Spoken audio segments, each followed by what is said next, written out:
Lips ఏంటి ఎర్రగున్నాయని అడగొద్దు, Mirinda తాగొచ్చాను. Night premier చూసి వచ్చి రికార్డ్ చేస్తున్నా అర్ధరాత్రి. సో ఎక్కువసేపు మాట్లాడినాను, దీన్ని ఫాస్ట్గా ఫినిష్ చేద్దాం ఈ రివ్యూ. అట్ దిస్ పాయింట్ ఇంకా ముందు రోజు ప్రీమియర్ వేయడం ఆపేస్తే బెటర్. మీరు కావాలంటే మీడియా వాళ్ళకో రివ్యూవర్లకో వాళ్ళకి వేసుకోండి, కానీ జనాలకు మాత్రం ముందు రోజు వేయొద్దు, ఇంకా ఆపేయండి.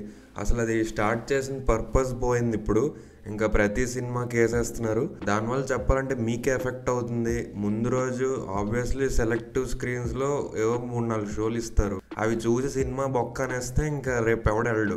ముందు రోజు ప్రీమియర్లు ఆపేస్తే బెటర్. ఓన్లీ మేబీ పెద్ద సినిమాలకి వాళ్ళు వేసుకుంటారు, జనాలు కూడా వెళ్తారు, ఏదో ఎక్సైట్మెంట్తో చూసేయాలి కాబట్టి అని వెళ్తారు. బట్ స్టిల్ అవి కూడా వేయకూడదన్న ఉద్దేశం. ఇంక చిన్న సినిమాలకి అట్లీస్ట్ ఆపేయడం బెటర్. నేను సినిమా చూస్తున్నంతసేపు అసలు అంటే చాలా కంట్రోల్ చేసుకున్నా. ఓకే, వచ్చి ఇంకా దీన్ని మనం ప్రతి సినిమా చేసినట్టే మొత్తం పోస్ట్ మార్టం చేద్దాం, ఒక 10-15 నిమిషాలు ర్యాంట్ వేసేద్దాం, అసలు చాలా ఉన్నాయి చెప్పడానికి, అన్నీ చెప్పేద్దాం అనుకున్నా. కానీ లేదు, అవన్నీ వద్దు, అనవసరం అనిపించింది. సింపుల్గా చెప్పేస్తాను, ద వర్స్ట్ మూవీ ఆఫ్ 2025గా డిక్లేర్ చేసేయచ్చు. ఈ వీకెండే కే ర్యాంప్ ఉంది, మంత్ ఎండ్ మాస్ జాతర ఉంది. సో నాకు డౌట్ అవి దాటేస్తాయని. సో బట్ స్టిల్ ప్రస్తుతానికైతే 2025కి ఇప్పటి వరకు ద వర్స్ట్ మూవీ డిక్లేర్ చేసేయచ్చు ఇదే. అంటే ఓకే, పాయింట్లెస్ అనేది ఒక కాన్సెప్ట్, అదొక జానరా. Pointless story, pointless drama, just for fun అనేది. సో ఇంకా అలా అని చెప్పి నేను ఏది పడితే అది తీసేస్తాను, అసలు సంబంధం లేకుండా ఎలా పడితే అలా తీసేస్తాను. ఎలాగో పాయింట్లెస్ కదా, మీరు పాయింట్ చూడొద్దు, నాకు నచ్చినట్టు తీసేసి లాస్ట్లో కలిపేసి సినిమా అనేస్తాను ఎడిటింగ్ చేసేసి అంటే ఎలా బ్రో? స్వామి రారా, భలే మంచి రోజు, మరకతమని, సమంతకమని, బ్రోచేవారెవర్రా, ఇవి మనం ఈ జానరాలో చూసిన సినిమాలు.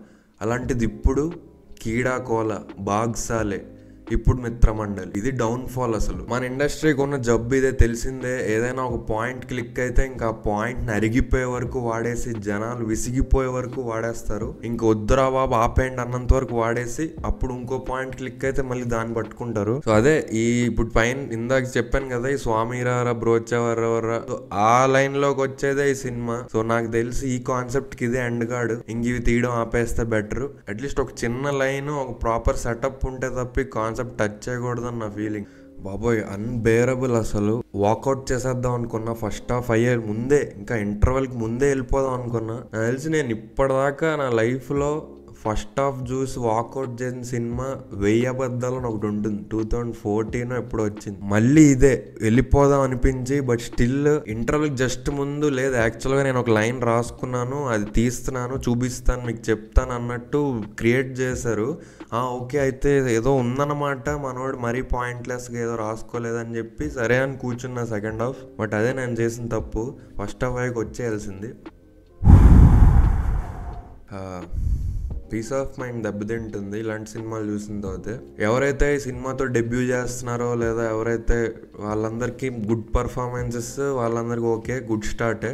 బట్ ప్రియదర్శ్ అన్న నీ కట్అవుట్ ఏంటి, నీ క్యాపబిలిటీ ఏంటి, నువ్వు చేసే సినిమాలు ఏంటి? అంటే ఒక మల్లేశం, కోర్ట్, అసలు ఇలాంటివన్నీ చేస్తున్నప్పుడు ఇది అవసరమా? అంటే ఇందులో ఏం నచ్చిందని ఒప్పుకున్నాం అని నాకు తెలీదు. బట్ ప్లీజ్ అన్న, ఇది ఒక మచ్చలా అయిపోతుంది ఫిల్మోగ్రఫీకి. ఇంక ఇది మర్చిపోయి నువ్వు మళ్ళీ నీ ట్రాక్లోకి వచ్చేస్తే బెటర్. అంతే, ఇంక చెప్పడానికి సినిమా నాకు ఇంక చెప్పడానికి ఏం లేదు.